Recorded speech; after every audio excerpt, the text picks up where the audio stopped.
Today we're going to read The Snail and the Whale by Julia Donaldson and Axel Scheffler. This is one of our favorites. This is the tale of a tiny snail and a great big gray-blue humpback whale. This is a rock as black as soot, and this is a snail with an itchy foot. The sea snail slithered all over the rock and gazed at the sea and the ships in the dock. And as she gazed, she sniffed and sighed. "The sea is deep and the world is wide. How I long to sail," said the tiny snail. These are the other snails in the flock who all stuck tight to the smooth black rock and said to the snail with the itchy foot, "Be quiet, don't wriggle, sit still, stay put." But the tiny sea snail sighed and sniffed, then cried, "I've got it, I'll hitch a lift." This is the trail of the tiny snail, a silvery trail that looped and curled and said, "Lift wanted around the world."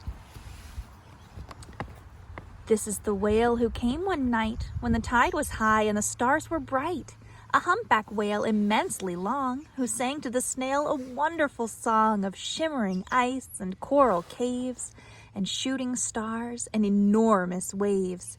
And this is the tale of the humpback whale. He held it out of the starlit sea and said to the snail, "Come sail with me."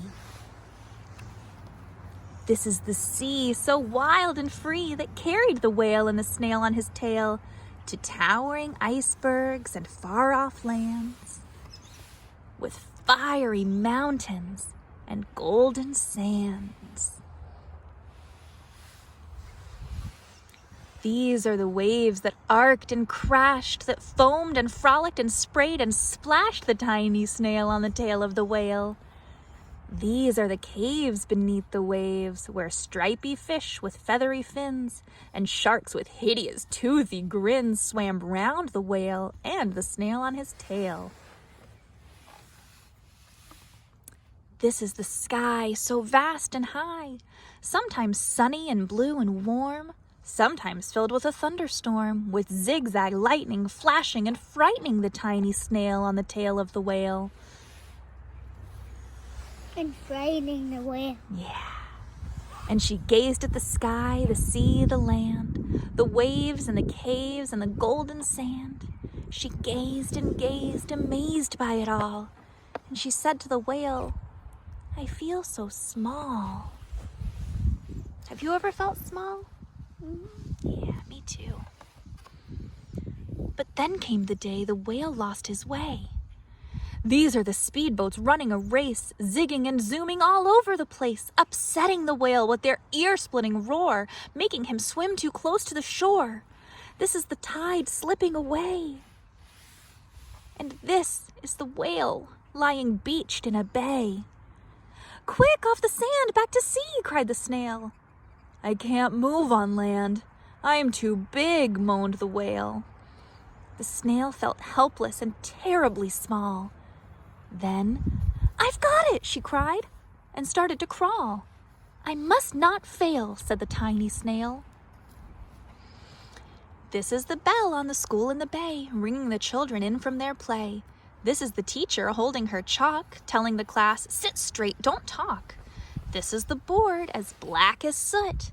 And this is the snail with the itchy foot. "A snail, a snail!" The teacher turns pale. "Look," say the children, "it's leaving a trail." This is the trail of the tiny snail, a silvery trail saying, "Save the whale." These are the children running from school, fetching the firemen, digging a pool, squirting and spraying to keep the whale cool. There's one thing. Yeah? What's this over here? That's a special hose to get the water to keep the whale cool. This is the tide coming into the bay, and these are the villagers shouting, "Hooray!" as the whale and the snail travel safely away. Look at them go. Back to the dock and the flock on the rock, who said, "How time's flown, and haven't you grown?" And the whale and the snail told their wonderful tale of shimmering ice and coral caves and shooting stars and enormous waves. and of how the snail, so small and frail, with her looping, curling, silvery trail, saved the life of the humpback whale. Then the humpback whale held out his tail, and on crawled snail after snail after snail.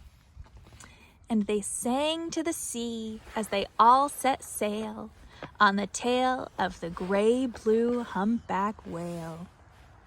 The end.